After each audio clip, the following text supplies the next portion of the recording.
সে phone কেটে গাড়িতে হেলান দিয়ে দাঁড়ালো। আকাশের দিকে তাকালো আনমনে। দেখলো আকাশ আর নিরেট শূন্য, একটা তারা অব্দি নেই। এই আকাশের বুকে আজ কিসের এত শূন্যতা? কার জন্য এত শূন্যতা? প্রিয়তার জন্য? আচমকা প্রিয়তার নাম স্মরণে আসতেই অবাক হলো সে। আকাশ নিয়ে ভাবনার মাঝে হঠাৎ প্রিয়তার কথা কেন স্মরণ এলো তার? আশ্চর্য। গাড়িটা এক জায়গায় থেমে আছে ভাই। আশেপাশের মানুষ দেখে গুলিটা করে দে, ধরা পড়ার আগেই অন্তত এই শালাকে মেরে যায়। ঠিক আছে ভাই, করছি। ওয়াদি জানালার পর্দা সরিয়ে দেখলো পুলিশ পুরো বাড়ি ঘেরাও করে ফেলেছে। আর বাঁচার উপায় নেই তার। তবে এইটুকু ভেবে ক্রোধ কিছুটা প্রশমিত হলো যে প্রিয়তাকে পাওয়ার পথে তার সব থেকে বড় কাঁটাটাকে আজ সে উপড়ে ফেলছে। এখন ধরা পড়লেও আর দুঃখ থাকবে না তার। আকস্মিক একটা বিকট শব্দ হলো। শব্দের সঙ্গে সঙ্গে নড়ে উঠল ফারজাদ। বুঝতে পারল না প্রথমে।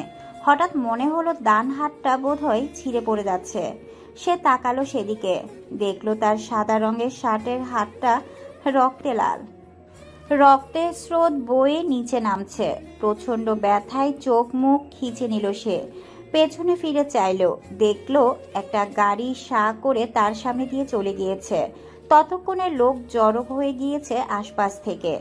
একজন যুবক ছুটে এসে বলল, ভাই, আপনার হাতে গুলি লেগেছে বোধহয়, অনেক রক্ত পড়ছে, ডাক্তারের কাছে যেতে হবে এক্ষুনি। ফারজাদ ব্যথায় কুপকাত, নিঃশ্বাস ফেলল জোরে, বলল, আমার গাড়িটা নষ্ট, দয়া করে একটা গাড়ি ডাকুন। ছেলেটি একটা রিকশার ব্যবস্থা করলো। ফারজাদকে রিকশায় উঠিয়ে রওনা দিল হাসপাতালের উদ্দেশ্যে। ইমার্জেন্সিতে নিয়ে যাওয়ার পর ডাক্তার বলল, পুলিশ কেস। ফারজাদ ততক্ষণে ব্যথার দিন দুনিয়া ভুলে বসেছে। চোখ মুখ লাল হয়ে গিয়েছে তার। প্রিয়তাকে এই হাসপাতালে এনেছিল ফারজাদ। তাই কোনো রকমে কষ্ট করে সে পরিচিত ডাক্তারের নাম বলল, যিনি প্রিয়তাকে দেখেছেন। তিনি আসছেন। ফারজাদকে দেখে চিনতে পারেন, বুঝতে পারেন আরও একটা পুলিশ কেস। তিনি আর বিলম্ব করেন না, দ্রুত ফারজাদকে অপারেশন থিয়েটারে নিয়ে যান। বেশ অনেকক্ষণ পর ভেতর থেকে বেরিয়ে আসেন ডাক্তার। সে অজ্ঞাত ছেলেটি করিডোরে বসা ছিল।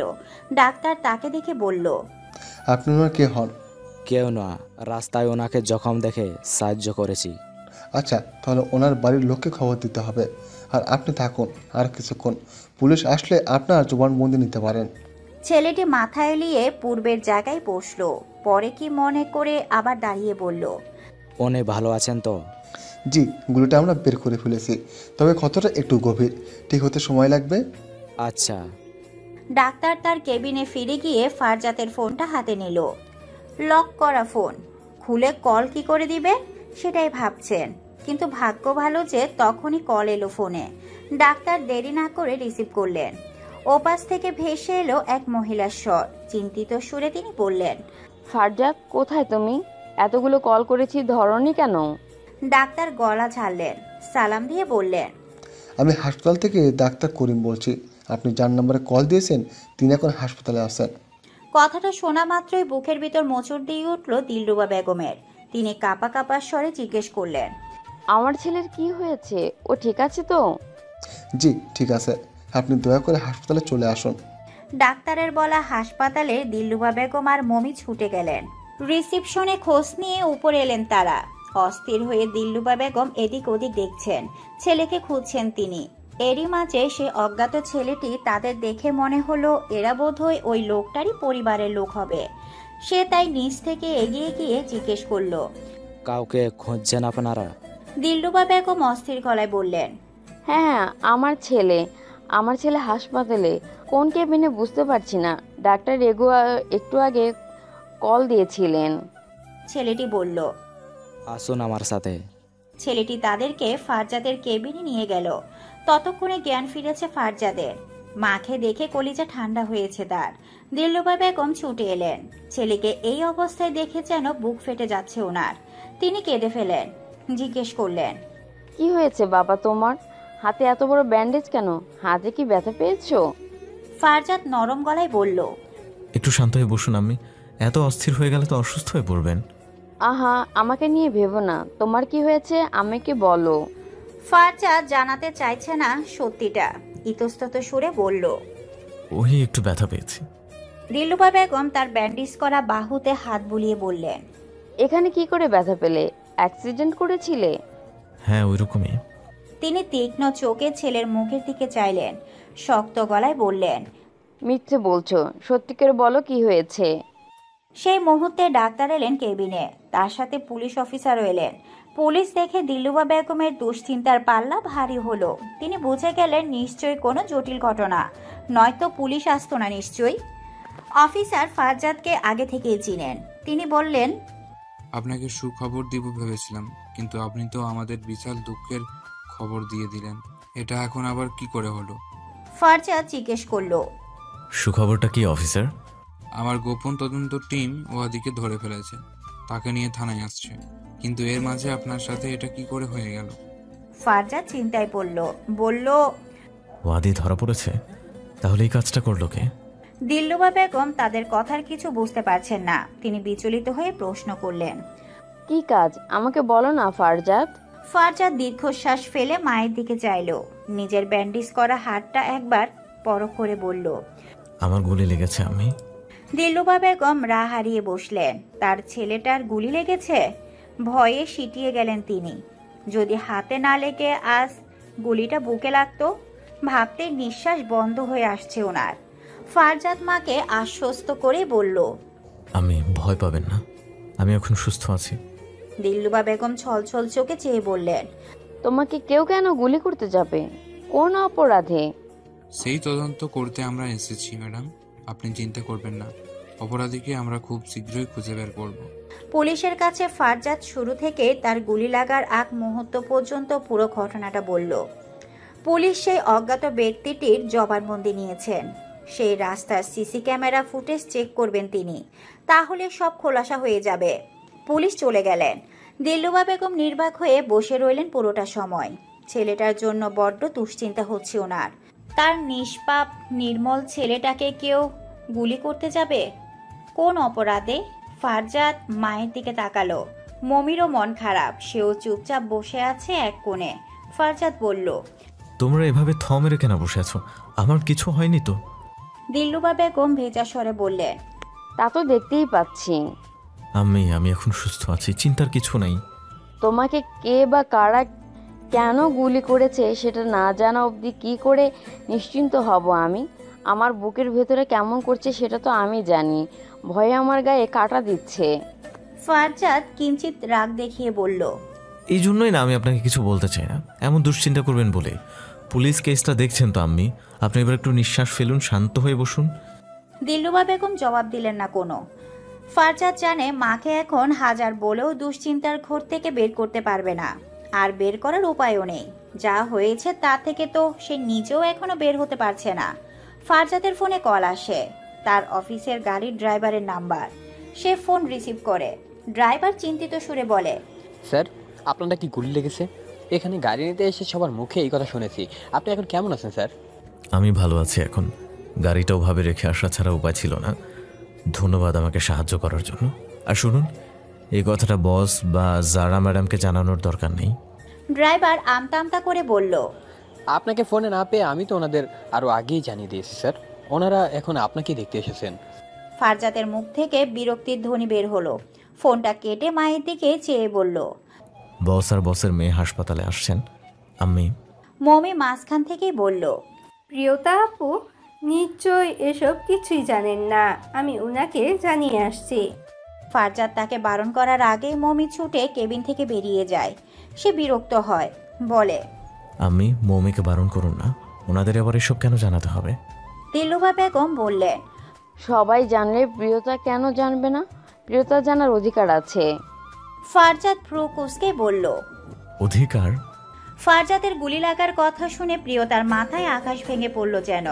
নির্দ্বিধায় নিঃসংকোচে ভেবে নিল তার জন্যই হয়েছে এমনটা। হয়তো ওয়াদি শত্রুতা মেটাতে এই কাজটা করেছে। চরম অপরাধবোধ আষ্টে পিষ্টে জড়িয়ে ধরেছে তাকে। সে নিহালকে নিয়ে দ্রুত হাসপাতালে পৌঁছে ফারজাদের কেবিনে যায়।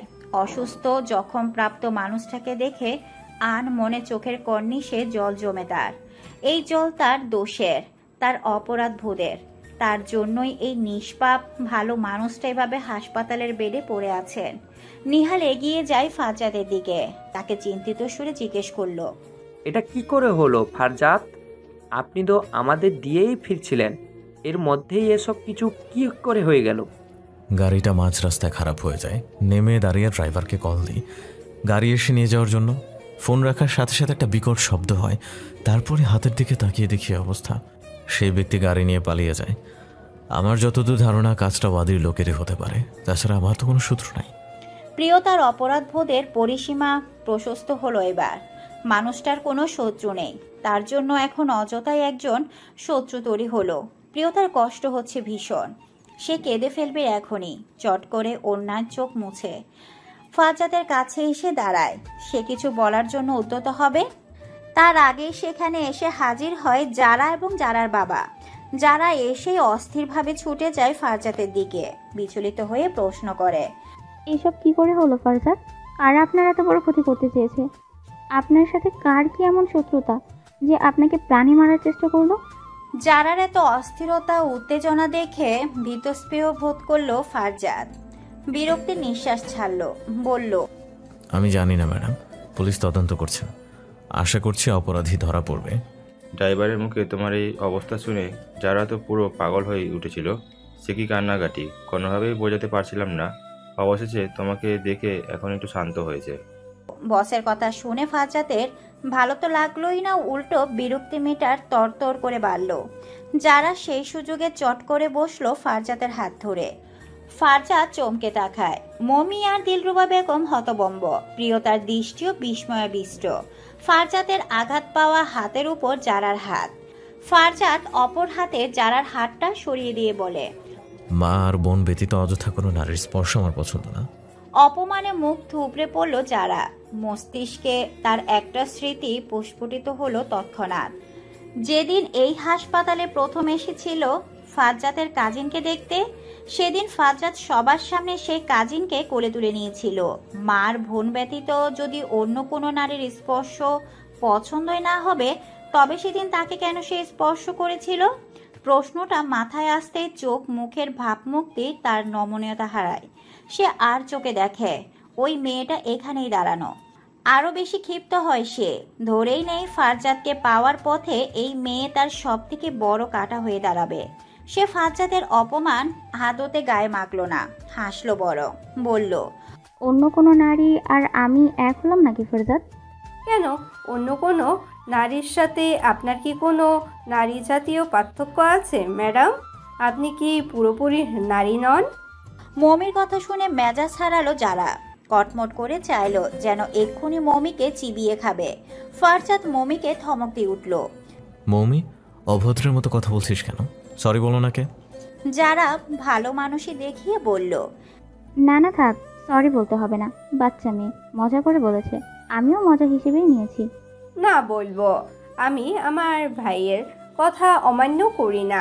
সরি, কিছু মনে করবেন না। আর মনে করলেও আমার কিছু যায় আসে না, বুঝলেন? শেষের কথাটা আসতেই বলল সে। রফিক সাহেব বললেন, পুলিশ কেস হয়েছে তো? জি স্যার। কোনো প্রকার সাহায্য লাগলে কিন্তু অবশ্যই আমাকে জানাবে। জি অবশ্যই। যারা বলল, চিন্তা করবেন না ফারজাদ, ওই অপরাধী অবশ্যই ধরা পড়বে, আমি নিজে ওকে খুঁজে বের করব। কেন? আপনি কি ব্যবসার সাথে সাথে পার্ট টাইম পুলিশের চাকরিও করেন ম্যাডাম? যারা কপাল কুঁচকে চাইল মমির দিকে। মমি ঠোঁট চেপে হাসছে। ফারজাদ গম্ভীর গলায় বলল, মমি। ভালো মানুষের মতো মুখ চেপে বসলো মমি। যারা মেয়েটাকে গিলে খেতে মন চাইল মুখের হাসি ফুটিয়ে বলল, you are so funny mommy, I like it. জি ধন্যবাদ। জবাব দিয়ে নাক মুখ খিচে বসলো মমি। দিলরুবা বেগম তার পাশে। যারার যেন আহ্লাদীপনা শেষই হচ্ছে না। সে ডাক্তারকে ডেকে এনে নিচ থেকে বলে দিচ্ছে কি কি করতে হবে না হবে, যেন ডাক্তারটা সে নিজেই। ডাক্তার এক পর্যায়ে বিরক্ত হয়ে বললেন, ম্যাডাম আমি ডাক্তার, আমি জানি আমার পেশেন্টের জন্য কোনটা ভালো আর কোনটা খারাপ। আমি আমার পেশেন্টকে আমার বেস্টটা দিয়ে ট্রাই করব, আপনি নিশ্চিন্ত থাকুন। যারাকে আর কিছু বলার সুযোগ না দিয়ে ডাক্তার বেরিয়ে গেলেন। যারা ক্ষুদ্র হয়ে বলল, এই ডাক্তারের আচরণ আমার মোটেও ভালো লাগেনি ফারজাদ, আপনার অন্য কোথাও শিফট হওয়া প্রয়োজন। ফারজাদ তপ্ত শ্বাস ছাড়ল। এমনিতে হাতের ব্যথার অবস্থা করুণ, তার উপর এই মেয়েকে তাকে বিরক্ত করেই ছাড়ছে। সে কোনো রকমে নিজেকে ধাতস্থ করেই বলল, ম্যাডাম আমি এখানেই ঠিক আছি, আমার কোনো অসুবিধা হচ্ছে না, আপনি নিশ্চিন্তে বাড়ি ফিরতে পারেন। বাড়ি ফেরার কথা শুনে যারা একবার প্রিয়তার দিকে চাইল। মমির পাশে বসা সে যারা বলল, আমি আজ রাতটা এখানেই থাকবো। সবাই তাজ্জব বনে তাকায়। ফারজাদের বিরক্তির মাত্রা অতিক্রম করে সে। ফারজাদ বলল, ম্যাডাম এখানে আমার বাড়ির লোকেরা আছেন, আপনাকে কষ্ট করে থাকতে হবে না। আমার কোনো কষ্ট হবে না ফারজাদ। ম্যাডাম বোঝার চেষ্টা করুন, একটা হাসপাতালে এত মানুষ থাকা যায় না, ব্যাপারটা চোখে লাগে। আর আমি এখন সুস্থ একদম, আপনাকে দুশ্চিন্তা করতে হবে না। যারা দেখলো কেউ তাকে সাধছে না, উপায়ন্তর না দেখে চলে যেতে হলো তাদের। যারা যেতেই ফারজাদ যেন হাঁপ ছেড়ে বাঁচলো। নিহাল জিজ্ঞেস করলো, মেয়েটা কে ফারজাদ? আমার অফিসের বসের মেয়ে। নিহাল সকালের ঘটনা সম্পর্কে কিছুটা অবগত হওয়ায় দুয়ে দুয়ে চার মিলিয়ে বুঝে গেল মেয়েটা ফারজাদের প্রতি দুর্বলতা আছে। রাত হচ্ছে। দিল্লুবা বেগম বললেন, ফারজাদের জন্য খাবার আনা দরকার, ওর খেয়ে আবার ওষুধ খেতে হবে। এখানে ক্যান্টিন আছে আম্মি, সেখান থেকে আনতে পারবেন। আমি যাবো আনতে? নিহাল জিজ্ঞেস করলো। দিল্লুবা বেগম জিজ্ঞেস করলেন, তুমি যেতে পারবে বাবা? জি, কেন পারবো না আন্টি? কি কি লাগবে বলে দিন, আমি নিয়ে আসছি। দিল্লুবা বেগম জিজ্ঞেস করলেন, মমিকে সাথে নিয়ে যাও, তোমার যদি আবার উর্দু বুঝতে বা বলতে সমস্যা হয়। নিহাল বলল, বেশ মমি চলুন। মমি আনন্দ চিত্তে ছুটল নিহালের পেছন। কেবিনে দিল্লুবা বেগম আর প্রিয়তা। দিল্লুবা বেগম বসা থেকে উঠে ওয়াশরুমে গেলেন। প্রিয়তা একা অস্বস্তি হচ্ছে। বেডে চোখ বুজে শুয়ে আছে ফারজাদ। প্রিয়তা অস্বস্তি কাটিয়ে তার সম্মুখে গিয়ে দাঁড়ায়। অনুন্নয়ে সুরে বলে, আমায় ক্ষমা করবেন। ফারজাদ চোখ মেলে তাকালো, ভ্রু কুঁচকালো সে। জিজ্ঞেস করলো, হঠাৎ ক্ষমা চাইছেন কেন? আমার জন্যই তো আজ আপনাকে এত বড় বিপদের মুখে পড়তে হয়েছে। আমার জন্যই আপনার শত্রু তৈরি হয়েছে। সব দোষ তো আমার। আমায় ক্ষমা করবেন প্লিজ। ফারজাদ রাশভারী গলায় বলে, এই পৃথিবীতে ঘটে যাওয়া ঘটনার পেছনে, সবকিছুর সিস্টেমের পেছনে একজনের হাত আছে। তার ইশারাতেই হয় সবকিছু। সবকিছুই চলমান ঘটনা। আপনি একটা উসিলা মাত্র, তাই নিজেকে দোষ দিবেন না। ভাগ্যে ছিল, হয়ে গেছে, এখানে আপনার কোনো দোষ নেই। ফারজাদের কথা শুনে দারুণ ভালো লাগলো প্রিয়তার। মানুষটা কি সুন্দর বুঝে সবকিছু, অথচ শুরুর দিকে এই মানুষটাকে কত কিছু ভেবেছিল সে। প্রিয়তা বলল, তাহলে আরেকটা জিনিসের জন্য ক্ষমা লাগবে। আরেকটা জিনিস? কি সেটা? প্রিয়তা ইতস্তত সুরে বলে, সেটা তো আপনাকে বলা যাবে না। খাবার নিয়ে বিল দিতে গিয়ে নিহাল পড়ল মহাবিপাকে। এই মমি মেয়েটা তাকে বিল দিতেই দিচ্ছে না। এই এত মানুষের মধ্যে এভাবে টাকা নিয়ে জোরাজোরি করা যায় নাকি? সে তাই খানিকটা গলা উঁচিয়ে বলে, আহা আপনি থামুন মৌমি, বললাম তো আমি টাকা দিচ্ছি। মমি মুখ কালো করে বলল, আম্মি আমাকে টাকা দিয়ে পাঠিয়েছেন, বলেছেন খাবারের টাকা যেন আমিয়ে দেই, তাই আমিয়ে দিব। নেহাল কপাল কুঁচকে বলে, আপনি তো ভারী জেদি মেয়ে। মমি টাকা সহ হাত বাড়িয়ে দিতেই নিহাল তার হাত ধরে ফেলে। শক্ত সেই হাতের বাঁধন। ভাই ব্যতীত এই প্রথম দ্বিতীয় কোনো পুরুষের স্পর্শ পেয়ে খানিকটা ঘাবড়ে যায় মমি। চকিতে তাকায়। নিহাল অন্য হাতে ক্যান্টিনের ম্যানেজারকে টাকাটা বুঝিয়ে দেয়। তারপর মমির হাত ছাড়ে সে। মমি নির্বাক এখনো।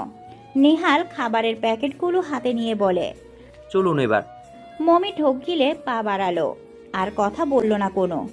খাবার নিয়ে কেবিনে ফিরে এলো তারা। দিল্লুবা বেগম সব প্যাকেট খুলে ওয়ান টাইম প্লেটে পরিবেশনা করে রাখলেন। ফারজাদ উঠে বসলো। দিল্লুবা বেগম খাবার নিয়ে বসলেন তার কাছে। মমি বাকি 2 প্লেট, একটা প্রিয়তা আর একটা নিহালের হাতে দিল। সেও বসলো অন্য একটা নিয়ে। দিল্লুবা বেগম ফারজাদকে খাইয়ে দিচ্ছেন। যদিও সে খেতে চাচ্ছিল না, তাও দিল্লুবা বেগম জোর করে খাওয়াচ্ছেন। প্রিয়তা খাবারের মাঝে পানির গ্লাসটা হাতে নেয়। তখনই ফারজাদ কেশে উঠে। খাবার বোধ হয় গলায় আটকায় তার কাছে পানিও নাই। দিল্লুবা বেগম প্লেট রেখে উঠতে উঠতেই প্রিয়তা পানির গ্লাস নিয়ে হাজির তার সম্মুখে। গ্লাসটা ফারজাদের দিকে এগিয়ে দিয়ে বলে, পানিটা খেয়ে নিন। ফারজাদ পানি খেলো। দিল্লুবা বেগম আশ্বস্ত হয়ে বসলেন ফের। প্রিয়তাও নিজের জায়গায় গিয়ে বসলো। খাবার খাওয়া শেষ করে ফারজাদ বলল, নিহাল, আমার মনে হয় আপনাদের এবার হোটেলে ফিরে যাওয়া উচিত। অনেক কষ্ট করলেন, ধন্যবাদ। নিহাল হেসে বলে, না না, কিসের কষ্ট? আপনি আমার বোনের জন্য যা করেছেন তার তুলনায় আমরা তো কিছুই করতে পারিনি। বারবার এভাবে বলে আমাকে লজ্জিত করবেন না। মানুষের বিপদে পাশে থাকাই মানুষের ধর্ম। কিন্তু সেই ধর্ম আজকাল কয়েকজন পালন করে? ব্যাপারটা বোধ হয় এখন উল্টো হয়ে গিয়েছে। মানুষকে বিপদে ফেলানোই মানুষের ধর্ম হয়ে গিয়েছে। নিহালের এই কথা ধ্রুব সত্য। ফারজাদ দীর্ঘশ্বাস ফেলল, বলল, এটা অবশ্য ঠিক। আর ওইসব মানুষের জন্য পৃথিবীর আজ এই বেহাল দশা। যাকে সেসব, আপনারা বরং হোটেলে গিয়ে রেস্ট নিন। আচ্ছা, আর এখানে কোনো প্রয়োজন হলে অবশ্যই আমাদের ডাকবেন। জি জি, অবশ্যই। প্রিয়তা বের হওয়ার আগেই বলে গেল, আসছি। ফারজাদ চেয়ে রইল কেবল। কেবিনের অন্য একটা বেডে দিলরুবা বেগম আর মমি শুলেন। ফারজাদ পাশের বেডে শুয়ে। মার বোন ঘুমিয়ে পড়ল, তার চোখে ঘুম নেই। কেন নেই সে জানে না। অযথায় সে তার মুখ বরাবর দরজার সাদা পর্দাগুলো দেখছে। রুমের ড্রিম লাইটের আলো, সবুজ আলোয় সাদা পর্দাগুলো সবুজ লাগছে। ফারজাদ ভাবছে অন্য কথা, যেই কথা এই মুহূর্তে ভাবার কোনো যুক্তিকতা নেই। তাও ভাবছে সে। তার ভাবনাটা ঠিক এরকম যে প্রিয়তা তার ভালোবাসার মানুষটাকে হারিয়ে ঠিক কতটুকু কষ্ট হচ্ছে। এই কষ্টের কি কোনো পরিমাণ আছে? কোনোভাবে কি এটাকে মাপা যায়? এসব প্রশ্ন নিতান্ত অযৌক্তিক, অসংগত। তাও অযথাই ভাবছে সে। শুনেছে অলস মস্তিষ্ক শয়তানের কারখানা। হয়তো সেজন্যই ঘুম বাদ দিয়ে এখন এগুলোই মস্তিষ্কে ঘুরছে তার। সকাল হলো, সূর্যের আলো এসে পড়ল প্রিয়তার চোখে মুখে। চোখ মেলে তাকালো সে, দেখলো বাহিরে ঝলসানো রোদ। তাকানো দায়। সে উঠে বসলো, অনেকক্ষণ বসে রইল। বসে বসে ঝিমালো অযথায়। তারপর উঠে গেল ফ্রেশ হতে। ফ্রেশ হয়ে কফি বানিয়ে গেল ভাইকে ডাকতে। নিহাল সব সময় ঘুম থেকে উঠে আগে এক কাপ কফি খায়, তারপর শুরু হয় তার বাকি কাজ। এতদিন বোনের দুশ্চিন্তায় এই অভ্যাস তার ভুলে বসেছিল। আজ আবার বোন তাজা করে দিয়েছে। প্রিয়তা কফি খেতে খেতে বলল, ভাইয়া, ওয়াদি ধরা পড়েছে। কাল আন্টি বলেন এখন হয়তো আমি দেশে ফিরতে পারবো। নিহাল চমকে বলল, তাই নাকি? এটা তো দারুণ খবর।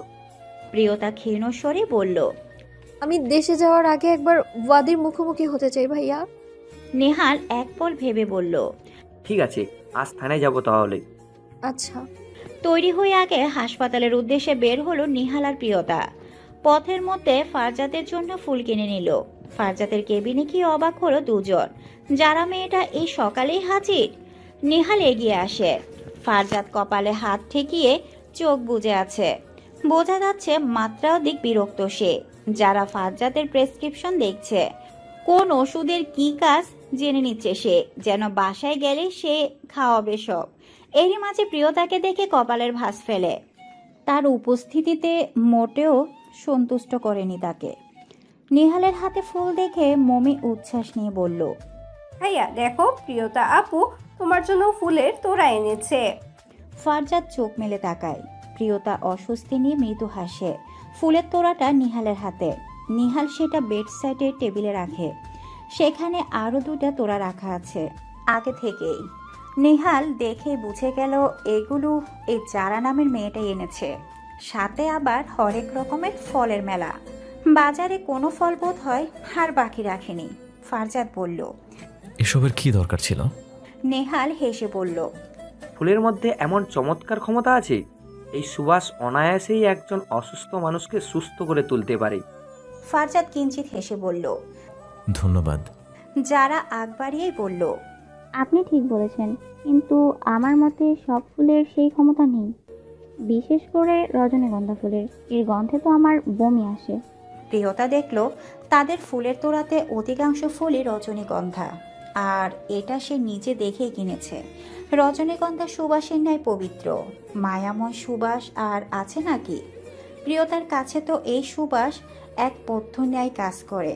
আর এই মানুষটা কি অসুন্দর ভাষাতে ফুলটার অপমান করলো। মন খারাপ হলো প্রিয়তার। মমি তখন বলল, তবে একটা কথা কি জানেন ম্যাডাম, নর্দমার আশেপাশে থাকলে সব ফুলের সুবাসই জঘন্য হয়ে যায়। কারণ নর্দমার গন্ধ এত বিভৎস হয়ে থাকে যে ফুলের এই সুবাসিত ঘ্রাণও সেটা প্রশমিত করতে পারে না। যারা ভ্রু কুঁচকালো, প্রশ্ন করলো, তুমি আসলে কি বোঝাতে চাইছো বলো তো? কিছু না, বুদ্ধিমতীদের ধরে ধরে বোঝাতে হয় না, ওরা একটু ইঙ্গিতেই বুঝে ফেলে সব। আপনি হয়তো এখনো যথেষ্ট বুদ্ধিমতী হতে পারেননি, তাই বুঝতে পারছেন না। যারা রেগে গেল এবার, নাকের পাটা ফুলিয়ে পড়ল। তুমি কি আমাকে অপমান করছো? না না ম্যাডাম, কি বলছেন? ও আপনাকে অপমান করছে না। এই মমি, কি শুরু করছিস এসব? এসব কি ধরনের কথা?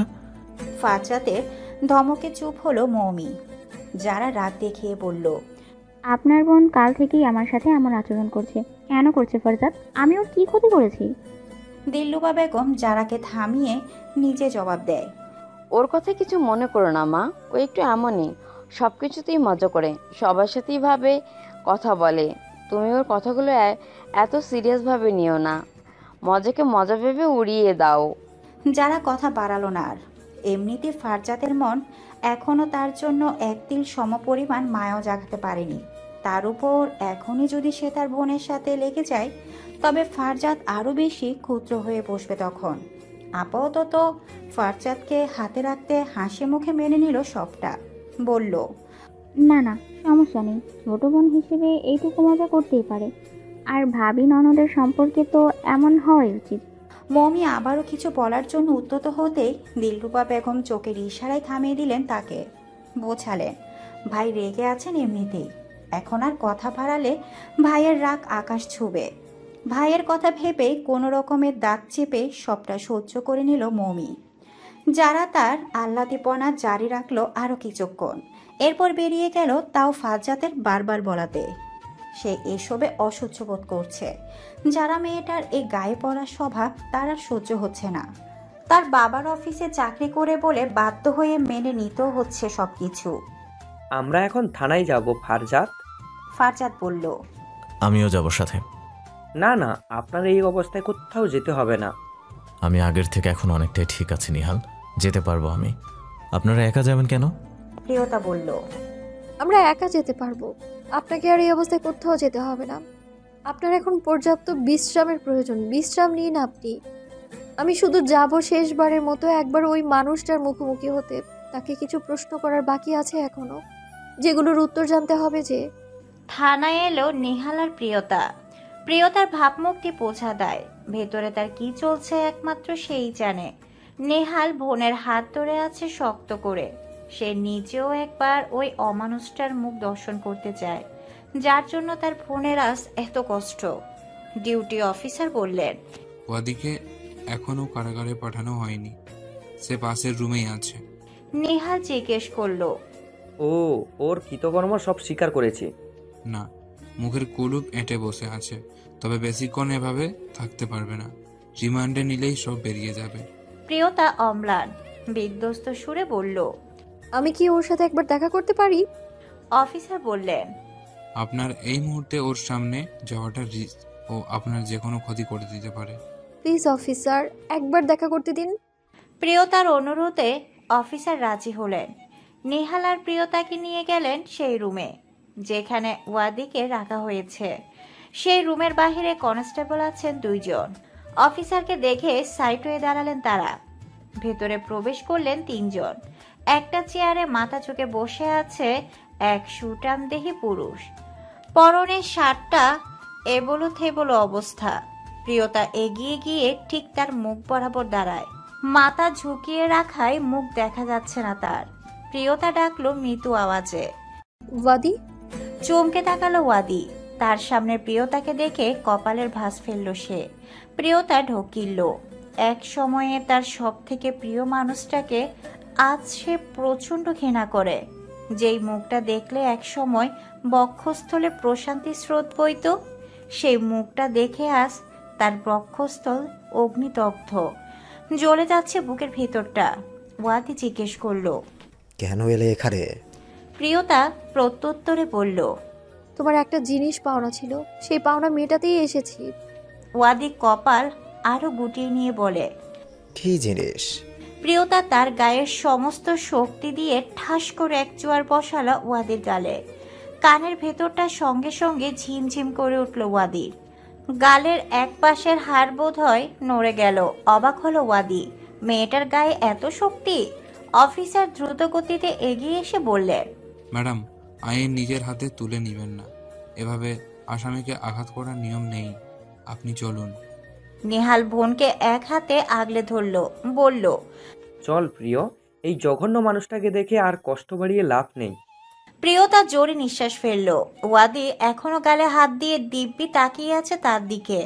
চোয়াল শক্ত করলো প্রিয়তা, বলল, এই চর আমার সাথে হওয়া অন্যায়ের জন্য, আর এই চর হলো ওই সব অসহায় মেয়েদের সাথে করা জুলুমের জন্য, আর একটা নিষ্পাপ মানুষকে গুলিবিদ্ধ করার জন্য। আমি দোয়া করি আল্লাহ যেন তোমাকে এই দুনিয়াতেই তোমার পাপের শাস্তি দিয়ে দেন। ওয়াদির মাঝে বিন্দুমাত্র ভাবাবেগ দেখা গেল না। সে হাসলো বড়, যেন প্রিয়তা বেশ মজার কথা বলেছে। নিহাল প্রিয়তাকে নিয়ে বেরিয়ে যায়। অফিসার বললেন, আপনার বোনের কষ্টটা আমরা বুঝতে পারছি, তবে ওনাকে আর থানায় না আনাই ভালো হবে। ওয়াদিকে যখন কোর্টে নেওয়া হবে তখন কোর্টে যাবেন সাক্ষী দিতে, আর ওনার পাসপোর্ট ভিসা আমরা খুঁজে বের করবো। সব চিন্তা করবেন না, খুব শীঘ্রই আপনারা দেশে ফিরতে পারবেন। নিহাল বলল, ধন্যবাদ, আমরা আসছি তাহলে। জি। প্রিয়তা বাকি সময় নির্বাক নিশ্চুপ রইল। নিহালও আর ঘাটালো না তাকে। বোনের মনের অবস্থা ভালো নেই, এইটুকু সে বুঝতে পারছে। তারা বের হয়ে আসতেই নিহালের ফোনে ফারজাদ কল করে। কি অবস্থা নিহাল, কোনো অসুবিধা নেই তো? না না, সব ঠিক আছে, তবে প্রিয়তা এক কাজ করে বসেছে। প্রিয়তার কথা শুনে চিন্তিত হয় ফারজাদ, জিজ্ঞেস করে, কি করেছে? ওয়াদিকে ঠাঁটিয়ে এক চর মেরে এসেছি। এটা তো হওয়ারই ছিল। ওনার মনে যে রাগ ক্ষোভ জমেছে তা কি আর এক চরে কমবে? নিহাল দীর্ঘশ্বাস ফেলল, বলল, আমার নিজেরই তো ওকে খুন করে ফেলতে ইচ্ছে করছিল। আমার বোন তো তাও একটা চর মেরে এসেছে শুধু। চিন্তা করবেন না, ওয়াদি অবশ্যই কঠিন শাস্তি পাবে। কালকে কোর্টে তুলবে হয়তো। অফিসার আমাদের আসতে বলছেন। হ্যাঁ, প্রিয়তার সাক্ষী লাগবে তো সেখানে। তা আপনার শরীর এখন কেমন? আলহামদুলিল্লাহ, বাড়ি ফিরবো এখন। আচ্ছা, আমরা তাহলে বিকেলে এসে দেখা করে যাব। জি অবশ্যই, চলে আসবেন। ফোন রেখে নিহাল প্রিয়তাকে নিয়ে হোটেলের উদ্দেশ্যে রওনা দিল। সারাটা দিন গিয়েছে প্রিয়তার মন খারাপ। হোটেলে শুয়ে বসে কাটিয়েছে পুরোটা সময়। নিহালও বিরক্ত করেনি কোনো প্রকার। বোনের মনের অবস্থাটাও সে বুঝতে পারছে। পরন্ত বিকেল, সূর্যের তেজ কমে এসেছে। বাহিরে এখন মিষ্টি কমলা রোদ। নিহাল প্রিয়তাকে নিয়ে রওনা দিল ফাজ্জাদের বাড়ির উদ্দেশ্যে।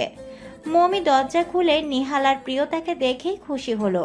প্রিয়তার হাত চেপে ধরে বলল, জানো, আমি এতক্ষণ তোমার কথাই ভাবছিলাম। প্রিয়তা হাসলো প্রসন্ন, বলল, তাই তো দেখো, চলে এসেছি।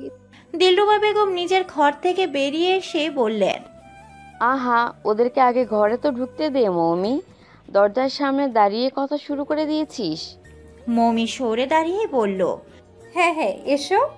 ভিতরে প্রবেশ করলো দুজন। নেহাল ফাজ্জাদের খোঁজ করলে দিলরুবা বেগম জানালেন সে নিজের ঘরে বিশ্রাম করছে। নেহাল জিজ্ঞেস করলো, আমি কি একবার যাব? হ্যাঁ বাবা, যাও না। তুমি গেলে তোমার সাথে গল্প করলে ওর একটু ভালো লাগবে। নেহাল ফাজ্জাদের রুমের দিকে গেল। দিলরুবা বসলেন প্রিয়তার পাশে। প্রিয়তার মন খারাপ তিনি আজ করতে পারছেন।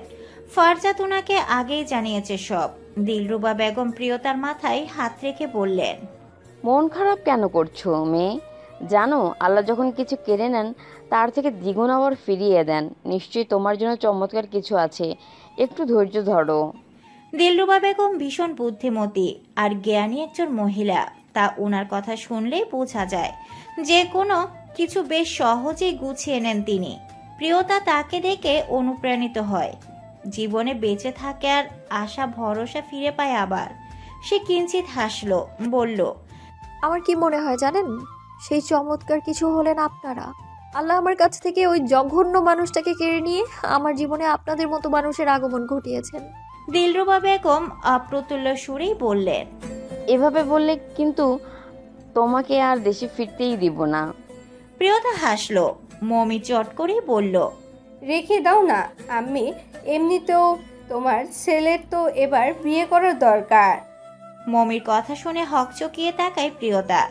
মমি কি বোঝাতে চাইছে তা বুঝতে তার খুব একটা খাটতে হলো না। দিলরুবা বেগম চোখের ইশারায় মমিকে থামতে বললেন। পরে তিনি কথা ঘোরানোর জন্য হেসে বললেন, আরে ওর কথা এত ধরো না তো প্রিয়তা, মেয়েটা সবসময় উল্টাপাল্টা কথা বলে। মমি ঠোঁট চেপে হাসছে। প্রিয়তা চেয়ে আছে বোকার মতো। মমি কি আর কোনো উল্টাপাল্টা কথা বলতে পারলো না? এটাই বলল কেন? নেহাল আর ফাজ্জাতের গল্পের মাঝেই নেহালের ফোন বেজে ওঠে। হাতে নিয়ে দেখে থানা থেকে অফিসারের কল। সে রিসিভ করে। অফিসার বললেন, আপনাদের জন্য একটা খারাপ খবর আছে মিস্টার নিহাল। নেহাল চিন্তিত সুরে প্রশ্ন করে, কি খবর অফিসার? এইদিকে কি কোনো সমস্যা হয়েছে? অফিসার বললেন, ওয়াদির বাবা একজন বড় মাপের ব্যবসায়ী, বেশ উপরে হাত আছে ওনার। কিছুক্ষণ আগেই থানায় এসে হুমকি ধমকি দিয়ে গেলেন।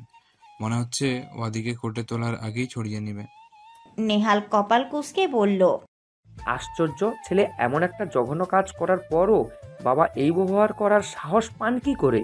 আর বললেই কি ছাড়িয়ে নেওয়া যায় নাকি? আইন কি এত দুর্বল? দেখুন, কোর্ট থেকে অর্ডার এলে আমাদেরও কিছু করার থাকবে না। কোর্ট এমন বেআইনি অর্ডার দিবে কেন?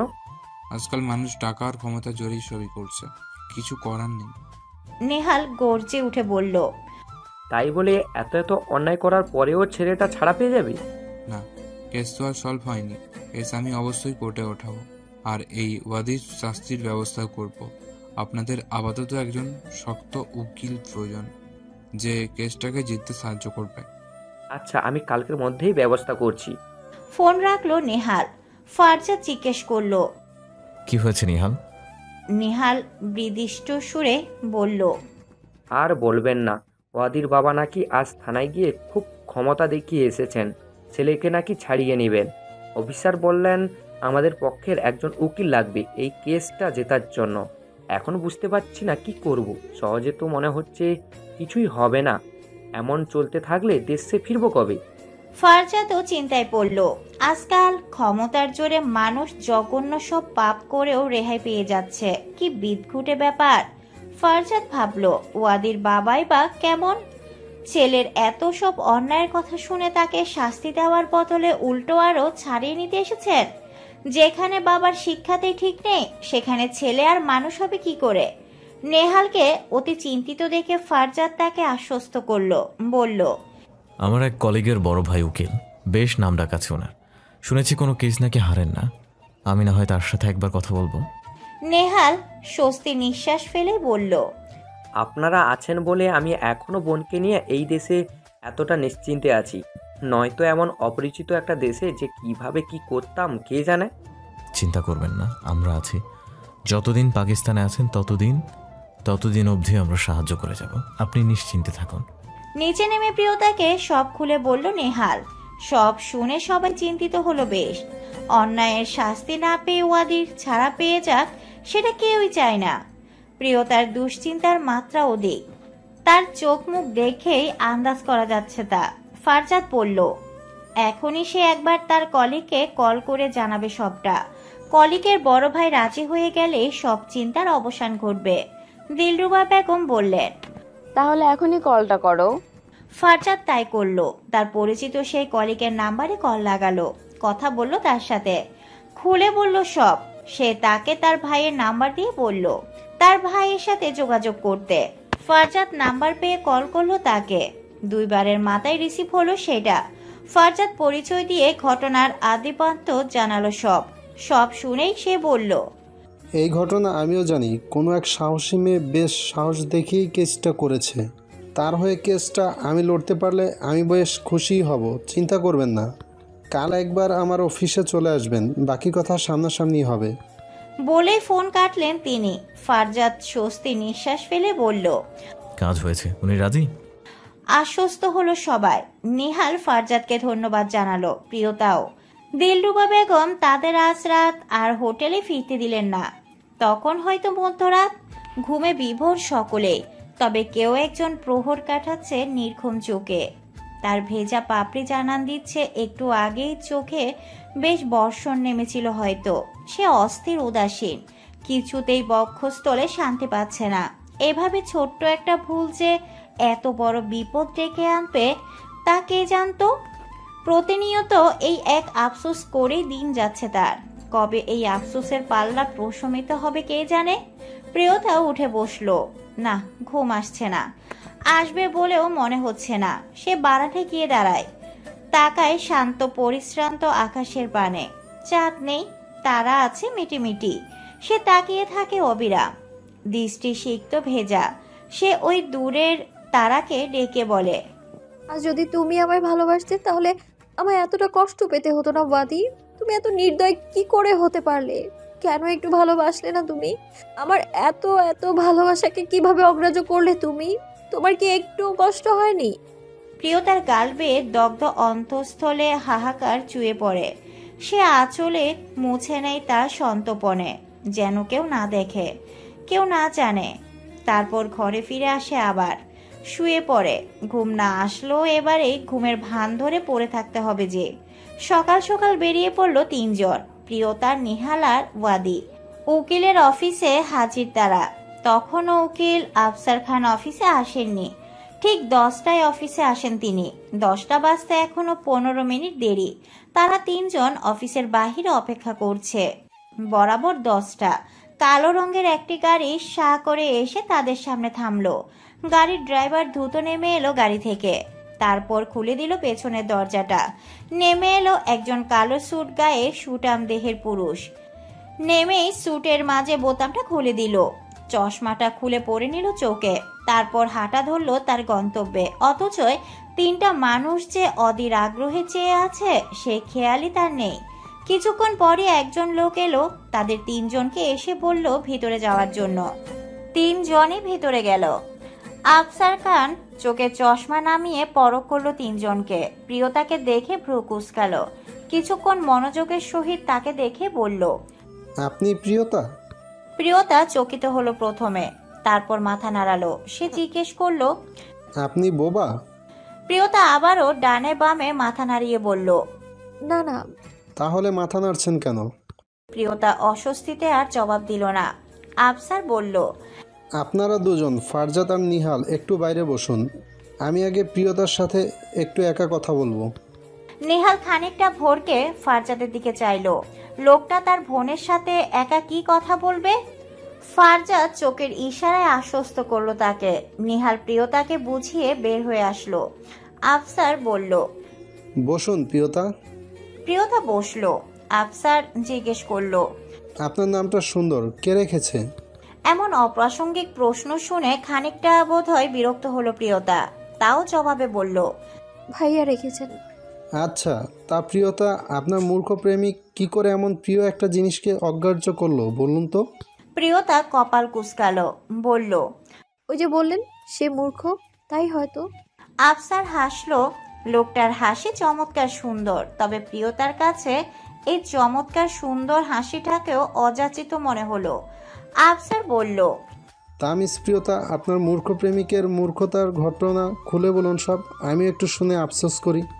কদর্য কিছু মুহূর্তের আদিপান্ত বিবরণ শুনেও মানুষটার মাঝে আহামরি কোনো বিবর্তন এলো না। সে উল্টো প্রসন্ন সুরে বলল, আপনি তো বেশ সুন্দর ঊর্ধ্ব বলতে পারেন। প্রিয়তার পছন্দ হলো না একটুও। সে মানুষটার সামনে এত এত দুঃখের বিবরণ দেওয়ার পরও মানুষটার সব রেখে তার ভাষার প্রশংসায় মেতেছে। আশ্চর্য!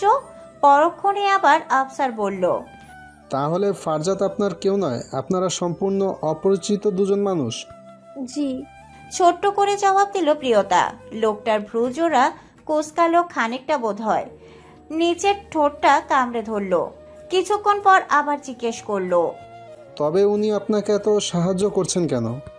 এই প্রশ্নের কি উত্তর হতে পারে? প্রিয়তা এক পল ভেবে বলল, উনি ভালো মানুষ, তাই ভালো মানুষেরা বিপদে পড়া মানুষদের এইভাবেই সাহায্য করেন। আফসার ঠোঁট উল্টালো, যেন প্রিয়তার কথার রাজ্যে অবাক হয়েছে সে। অতঃপর বিদ্রুপের সুরে জিজ্ঞেস করলো, আজকাল এত ভালো মানুষ আছে? অবশ্যই আছে, শুধু আমাদের চোখে পড়ে না। আফসার হাসলো তার কথা শুনে, বলল, যাক, আপনার চোখে যে পড়েছে এটাই অনেক। আপনি কি আমায় নিয়ে মজা করছেন? আফসার তার ফাইলের কলম দিয়ে কিছু একটা লিখে প্রিয়তার দিকে সেটা এগিয়ে দিয়ে বলল, আমার কাছে সময়ের অনেক দাম। আপনার মতো নিতান্তই এক ক্ষুদ্র মেয়েকে নিয়ে মজা করার মতো সময় আমার নেই। এখানে একটা সই করুন। লোকটার এসব তেরা তেরা কথা প্রিয়তার মোটেও পছন্দ হচ্ছে না। তাও নিজের বিপদের কথা ভেবে আপাতত এইসবে হজম করতে হবে তাকে। সে কাগজটাতে চোখ বুলিয়ে বলল, এখানে কিছু মিথ্যে কথাও লেখা আছে। আমাকে ওয়াদি রেপ করার চেষ্টা করেনি। আফসার রাশবাড়ি খোলায় উত্তর দিল, কেস জিততে এমন দু একটা মিথ্যা কথা লিখতে হয়। আপনার সাথে করেনি, হয়তো অন্য কারোর সাথে করেছে। আপনাকে এখন যেটা করতে বলা হয়েছে আপনি আপাতত সেটাই করুন। প্রিয়তা পুরো লেখা পড়ে দেখলো এখানে আরো অনেক অবাঞ্ছিত কথা লেখা, যেগুলো হয়তো ওয়াদি করেওনি। প্রিয়তার প্রেমিকা মন লেখাগুলো পড়ে খানিকটা কষ্ট পেল। বিদ্রোহী মনের শাস্তির দাবিকে ছাড়িয়ে যেতে পারল না। সে কাগজে সই করে আফসারের দিকে এগিয়ে দিল।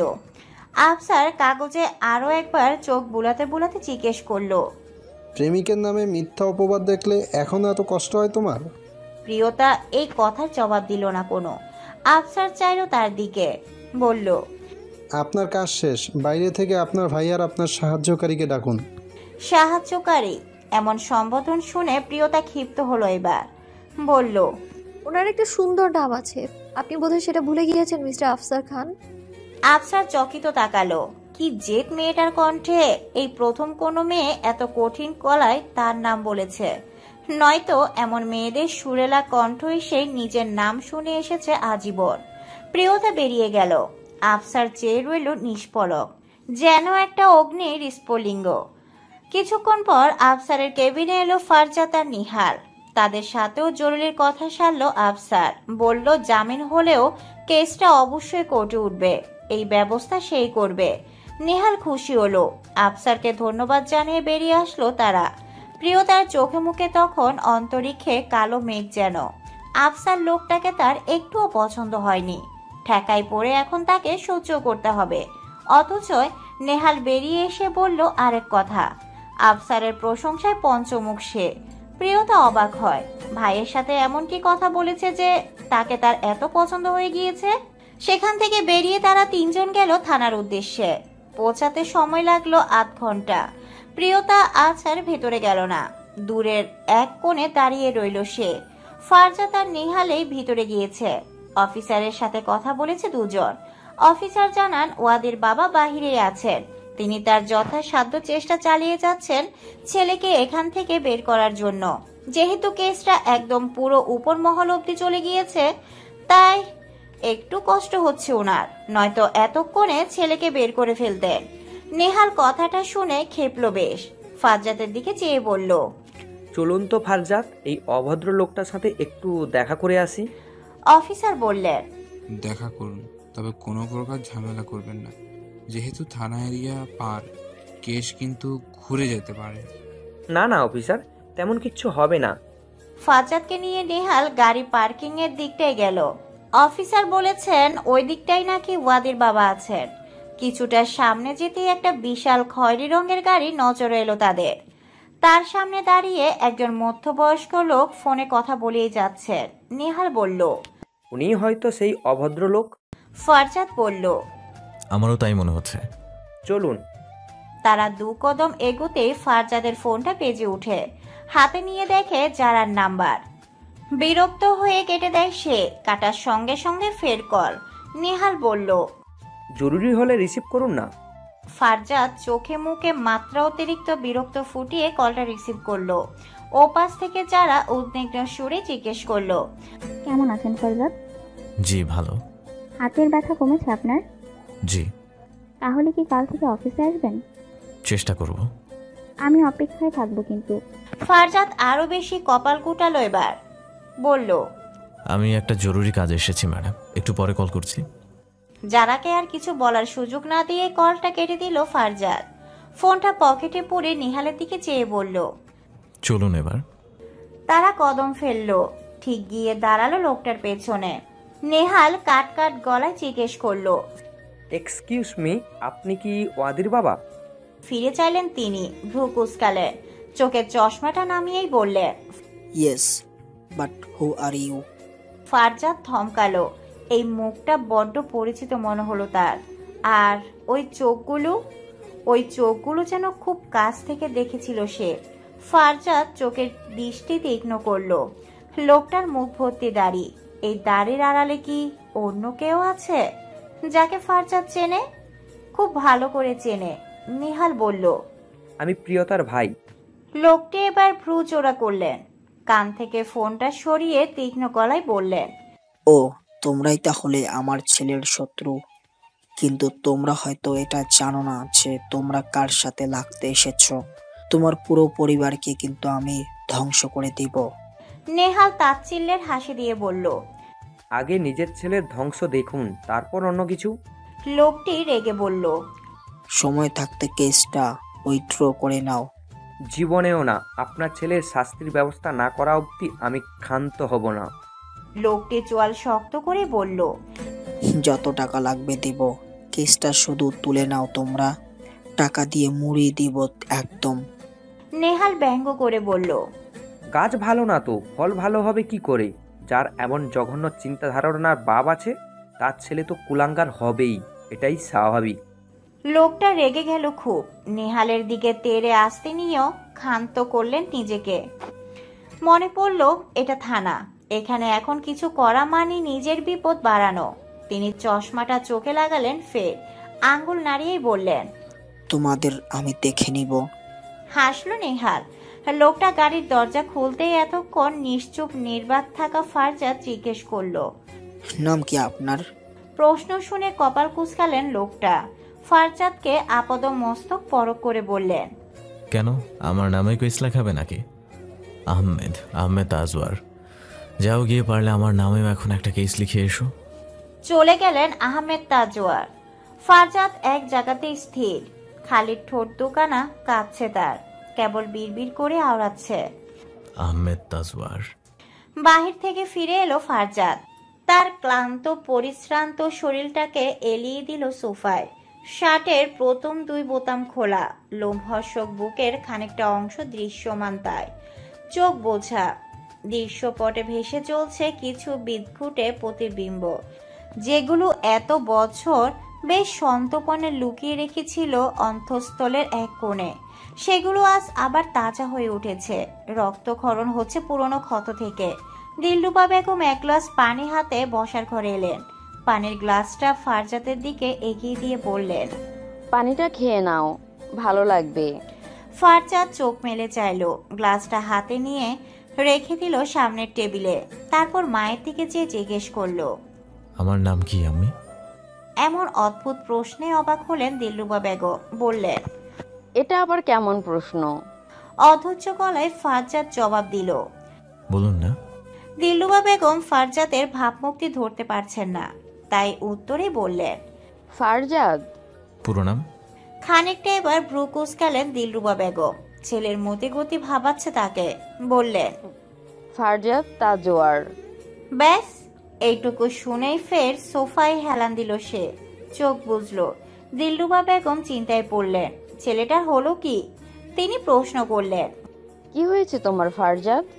ফারজাদ বিধ্বস্ত সুরেই বলল, আমি আমার নামের এই পদবিটা না পাল্টে বড্ড বেশি ভুল করে ফেলেছি আমি। আমার আজ আফসোস হচ্ছে খুব। দিলরুবা বেগম বুঝতে পারলেন না কিছু। হঠাৎ আজ কেন ছেলেটা এসব কথা বলছে? ফারজাদ ফের নিজ থেকেই বলল, আহমেদ তাজওয়ার, এই মানুষটাকে আমি ভীষণ ঘৃণা করি আম্মি, ভীষণ। দেখুন, আমার জীবনে তার কোনো প্রতিচ্ছবি নাই, কেবল একটা পদবি ছাড়া। আমি কেন এই পদবিটা পাল্টালাম না, কেন? ফারজাদ রাগে নিজের মাথার চুল খামছে ধরে। দিলরুবা বেগম ভয়ে আটকে উঠেন।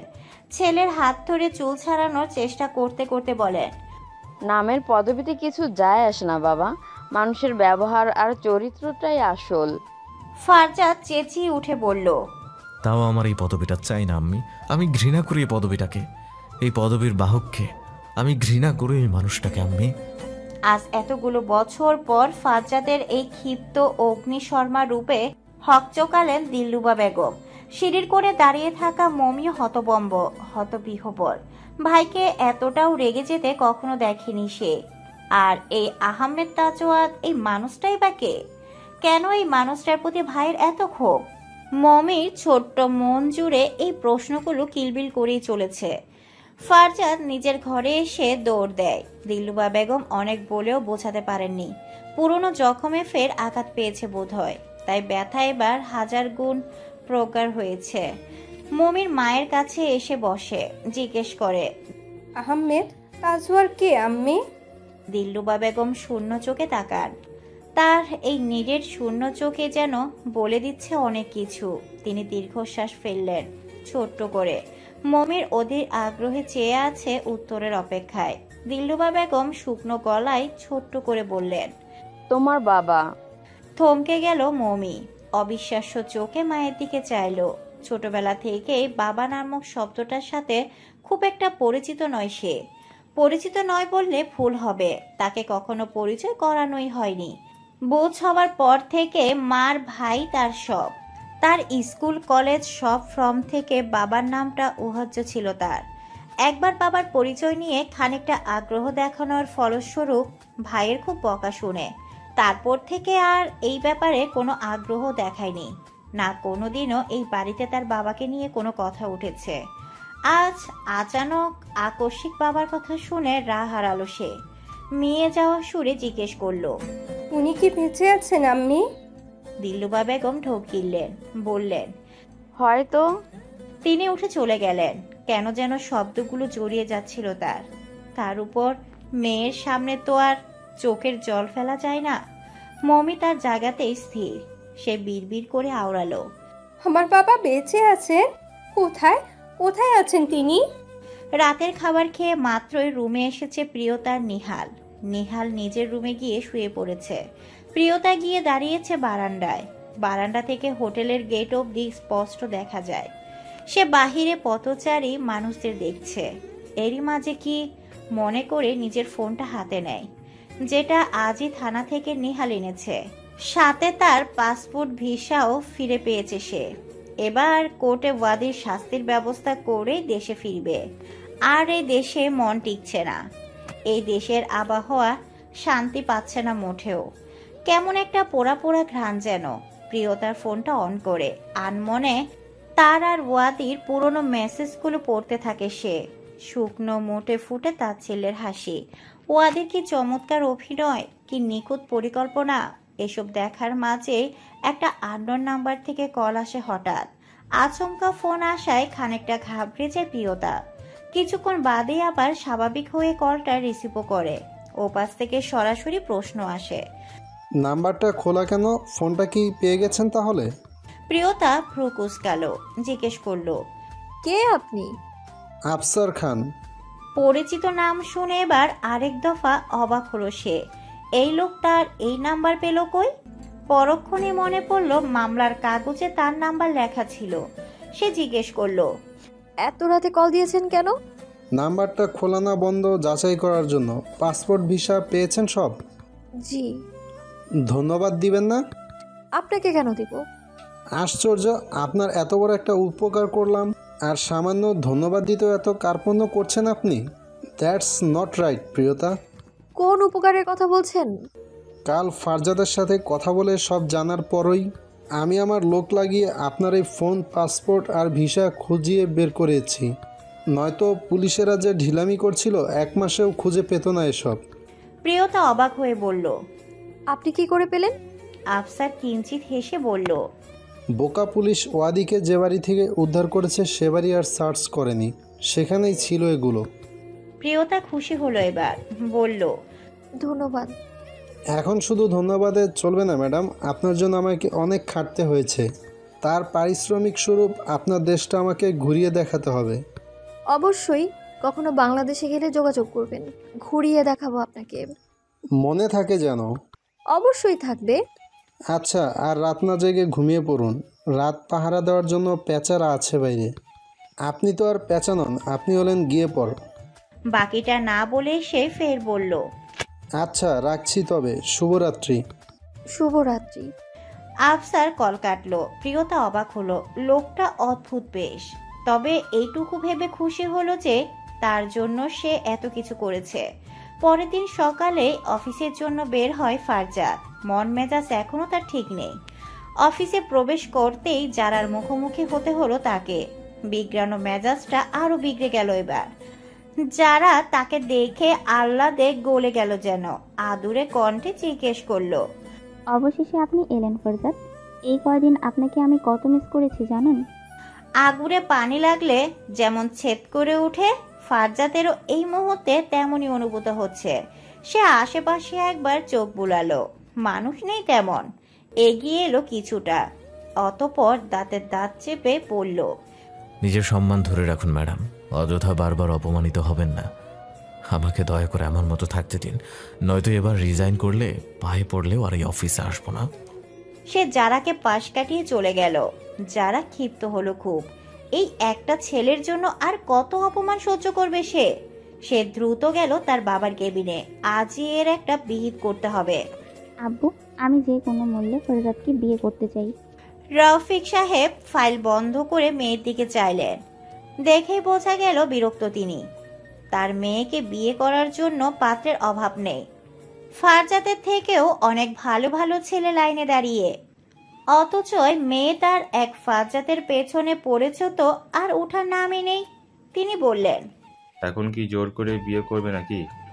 যারা ক্ষিপ্ত সুরে বলল, দরকার পড়লে তাই করব। তুমি লোক ভাড়া করে ফরজাদকে কিডন্যাপ করাও, বাকি ব্যবস্থা সব আমি করে নেব। রফিক সাহেব হকচকিয়ে উঠে বললেন, মাথা কি এবার পুরোপুরি খারাপ হয়ে গেছে তোমার? কি বলছো এসব? আব্বু, ফরজাদকে ছাড়া আমি অন্য কিছু ভাবতে পারছি না। ও আমার মন মস্তিষ্কে মিশে গিয়েছে। আমার ওর কি লাগবে আব্বু? ও কেন খেলা না যারা? আমার পক্ষে যতটুকু করার করেছি, তোমার জন্য কম অপমান সহ্য করতে হয়নি। আর পারবো না। এবার যা খুশি তুমি করে নাও, আমি আর কিছু করতে পারবো না। বাবার কাছ থেকে এমন অবজ্ঞা পেয়ে ভীষণ ক্ষুদ্র হলো যারা, যে তার তাতেও আরো ত্বরান্বিত হলো। কেবিন থেকে বেরিয়ে গেল হনহন করে। কাকে একটা যেন কল লাগালো, বলল, তোর পরিচিত ওই লোকের নাম্বারটা দে, আমি আজই ওনার কাছে যাব। থানার এক উকিল নিয়ে হাজির আহমেদ তাজওয়ার। মুখে ক্রো হাসি। অফিসার ভ্রুকুসকে চেয়ে আছেন। উকিল একটা কিসের কাগজ অফিসারের দিকে এগিয়ে দিয়ে বললেন, ওনাকে ছেড়ে দিন, ওনার জামিন হয়ে গিয়েছে। কে করলো জামিন? পেছন থেকে অপরিচিত স্বর পেয়ে পেছনে ফিরে চাইল সবাই। উপস্থিত অজ্ঞাত এই উকিলকে মোটামুটি সবাই চেনে। আহমেদ তাজওয়ারের পক্ষে উকিল চমকালেন তাকে দেখে। সালাম দিয়ে বললেন, স্যার আপনি? ঠকঠক পায়ের জুতোর শব্দ তার। হাঁটলো গাম্ভীর্য ধরে রেখে। এগিয়ে এসে বলল, তা ওয়াদি তাজওয়ারের হয়ে কেসটা বুঝি আপনি লড়ছেন? সেই উকিল মাথা নোয়ালো। তার বিপক্ষে তারই গুরুকে দেখে ইতস্তত বোধ করলো সে। আহমেদ তাজওয়ার ক্ষিপ্ত সুরেই বলল, আপনি কে? আপনার বিপক্ষ দলের উকিল। দেখি জামিনের নোটিশটা। অফিসার নোটিশটা তার হাতে দিল। পুরোটা পড়ে দেখলো আফসার। বলল, এই জামিন তো গ্রহণযোগ্য না। এমন একটা দাগী আসামির জামিন হাইকোর্ট দেয় কি করে? আহমেদ তাজওয়ার গর্জে উঠে বললেন, না জেনে কথা বলবেন না একদম। আমার ছেলে কোনো দাগী আসামি না। আফসার হাসলো। শব্দ হলো সেই হাসিতে। তার হাতের ফাইলটা মেলে ধরে বলল, এখানে আপনার ছেলের আদ্যপ্রান্ত সব ইতিহাস আছে। আপনি জানেনও না আপনার ছেলের বিরুদ্ধে আমি কি মজবুত প্রমাণ জোগাড় করেছি। এমন জঘন্য একটা লোকের শাস্তি ব্যতীত জামিন অসম্ভব, অন্তত আমি হতে দেব না। এই বলে সে ফাইলটা পুলিশের দিকে এগিয়ে দিয়ে বলল, অফিসার, এই প্রমাণ আর সংশ্লিষ্ট বিবরণগুলোর উপর আরেকটা মামলা দায়ের করুন। আমিও দেখি জনাব আহমেদ তাজওয়ার কি করে তার ছেলেকে জেল থেকে মুক্ত করেন। আহমেদ তাজওয়ার দাঁতের দাঁত পিষছেন দাঁড়িয়ে দাঁড়িয়ে। দাঁতের নিচে হয়তো মনে মনে আফসারকে রেখে দিয়েছেন। তার পক্ষের উকিল নীরব দর্শক হয়ে দেখলো সব। বিপক্ষ দল এত শক্ত হাতে নেমেছে যে তার আর কিছু করারও নেই। নতুন মামলা দায়ের হলো। আফসার বলল, কালই ওয়াদি কোর্টে উঠবে, কালই আমি কেস জিতবো। বেরিয়ে গেল সে। আহমেদ তাজওয়ার ফোঁস করে নিঃশ্বাস ফেলছেন। এই মুহূর্তে আফসারকে জানে মেরে ফেলতে ইচ্ছে করছে তার। আফসারের ফোন বাজছে। তার সহকারীর সাথে জরুরি কথা বলাতে ব্যস্ত সে। এই সময় কেউ ফোন করলে সে খোনাক করেও সেই ফোন রিসিভ করে না। কিন্তু আজ এই প্রথম নিয়মের বিপরীত ঘটেছে। ফোন রিসিভ করেছে সে, কারণ ফোনের ওপাশের ব্যক্তিটাকে মোটেও সে অপেক্ষা করিয়ে রাখাতে চায়নি। প্রিয়তা উচ্ছ্বাসিত স্বর বলল, আপনি নাকি আজ থানায় চমৎকার কাজ করে এসেছেন? চমৎকার কিনা জানি না, তবে যখন আপনি বলছেন হতেও পারে চমৎকার কিছু। প্রিয়তা হাসলো, বলল, আমি খুশি হয়েছি ভীষণ। আর আপনাকে খুশি করতে পেরে আমি ধন্য হয়েছি। প্রিয়তা অবাক হলো খানিক। কালকে যে মানুষটা তার সাথে এত তেরা তেরা কথা বলেছে, আজ সেই মানুষটার মুখ থেকে এত মিষ্টি ঝরছে কি করে? ব্যাপার কি? আজ মনে হচ্ছে আমার মন ভীষণ ভালো। তা তো হতেই হবে, কাল আরও একটা কেস জিতবো আমি। তার খুশিতে আজ থেকেই মন প্রফুল্ল। প্রিয়তা দীর্ঘশ্বাস ফেলল, বলল, দেখবেন ওয়াদি যেন কঠিন থেকে কঠিনতর শাস্তি পায়। ফাঁসির অর্ডার দিলে সহ্য করতে পারবেন? প্রিয়তার বুকে মোচড় দিল, ঢকিল সে, বলল, অপরাধী সর্বোচ্চ শাস্তি পাক, আমি সেটাই চাই। আফসার আফসোসের সুরে বলল, এই স্বার্থপর দুনিয়ায় কেউ ভালোবাসা পায় না, আর কেউ পেয়েও দাম দেয় না। ওয়াদি বড্ড বোকা, নয়তো এমন একটা কাজ সে কখনোই করতে পারতো না। প্রিয়তা চোখ বুজে নিজেকে ধাতস্থ করে বলল, থাক না সেসব কথা, আমি আর ওর কথা ভাবতে চাই না, একদমই চাই না। সেটাই ভালো। এখন রাখছি, তবে কাল কোর্টে দেখা হচ্ছে। ভালোভাবে প্রস্তুতি নিয়ে আসবেন। কল কাটলো আফসার। প্রিয়তা ফোনটা সাইডে রেখে আনমনে চাইল বাহিরের দিকে। জীবনের গতি থমকে আছে যেন এক জায়গায়। সে চেয়েও সেই গতি চলমান করতে পারছে না। ভীষণ বিদঘুটে এক যন্ত্রণা ভেতরটা কুড়ে খাচ্ছে তার। কাউকে দেখাতেও পারছে না, কাউকে বলতেও পারছে না, কেবল নিজ মনে সহ্য করে যাচ্ছে এসব।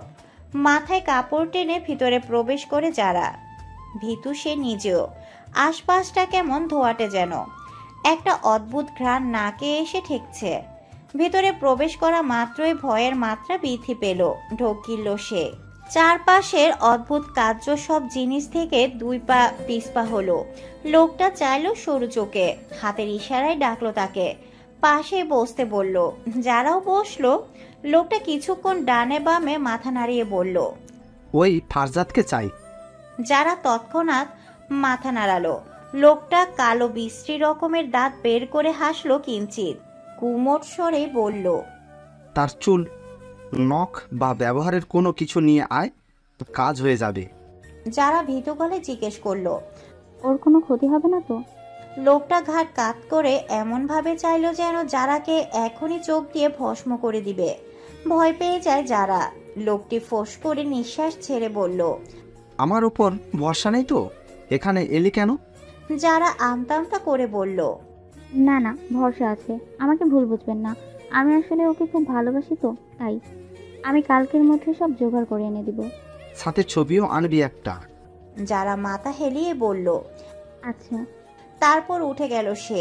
এই অন্ধকার কুৎসিত আস্তানা থেকে বেরিয়ে জোরে নিঃশ্বাস ফেলল। মনে হচ্ছিল যেন আর একটু থাকলেই দম খুঁয়ে বসতো বোধ হয়।